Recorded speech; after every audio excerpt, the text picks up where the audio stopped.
So continuing on page 17 in Pike, he says, the idea that the Holy Scriptures are at the top of the circle is an entirely modern new addition to the symbol, like the terrestrial and celestial globes on the columns of the portico.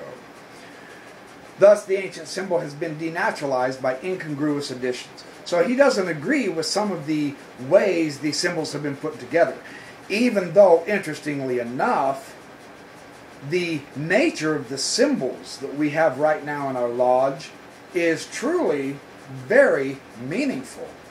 They absolutely make sense in many respects, and yet we're flexible enough that we can agree or disagree with the symbols. They still provide meaning, significance, and spirit to the Freemason degrees. This is the interesting thing about Freemasonry.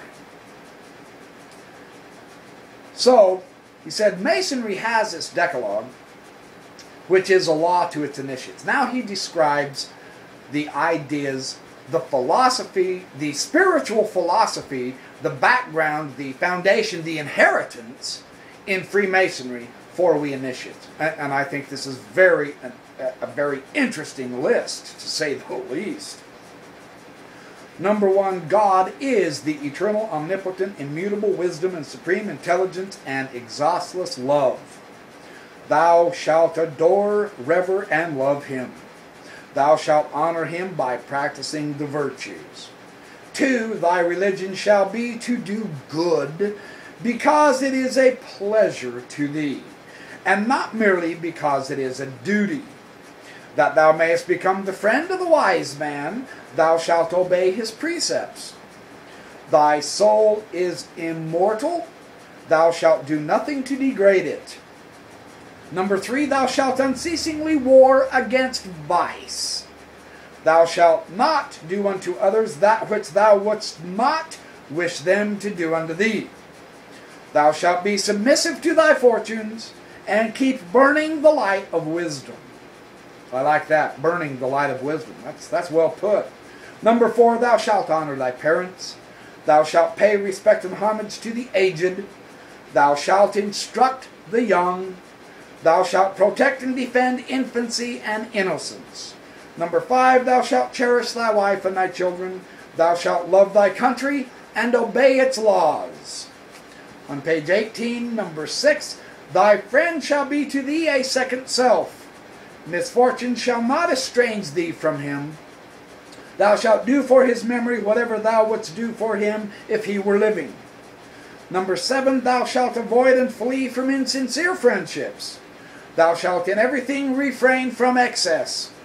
Thou shalt fear to be the cause of a stain on thy memory. Number 8, thou shalt allow no passions to become thy master. Thou shalt make the passions of others profitable lessons to thyself, and thou shalt be indulgent to error. Number 9, thou shalt hear much, thou shalt speak little, thou shalt act well. Thou shalt forget injuries, thou shalt render good for evil, thou shalt not misuse either thy strength or thy superiority. Number 10, thou shalt study to know men, that thereby thou mayest learn to know thyself. Thou shalt ever seek after virtue, thou shalt be just, thou shalt avoid idleness. Now that's quite a list. That's, you notice he puts it in the form of thou shalts, not thou shalt nots. There is a life to live. There is an action to perform. There is a way of thinking, a way of being in your heart and soul that should emanate out of you for the good. That's quite a list. That's pretty impressive. That's stuff to ponder over. But the great commandment of Freemasonry is this: a new commandment give I unto you, that ye love one another. He's quoting Jesus of Nazareth here. He that saith he is in the light and hateth his brother remaineth still in the darkness. Freemasons cannot hate. Neither can anyone else. and yet we see hate all over in the world. It's time to share the friendship and the love, isn't it? That's very, very critical to do. Such are the moral duties of a Mason, he says. But it is also the duty of Masonry to assist in elevating the moral and intellectual level of society. In coming knowledge, bringing ideas into circulation, and causing the mind of youth to grow. In putting gradually by the teachings of axioms and the promulgation of positive laws, the human race in harmony with its destinies. In other words, we have a lot of work to do. We truly, truly do. But it's a possible work. It really is a possible work. Man, I'm only at 6 minutes. Well, let me keep going then. I'll keep sharing some more of Pike.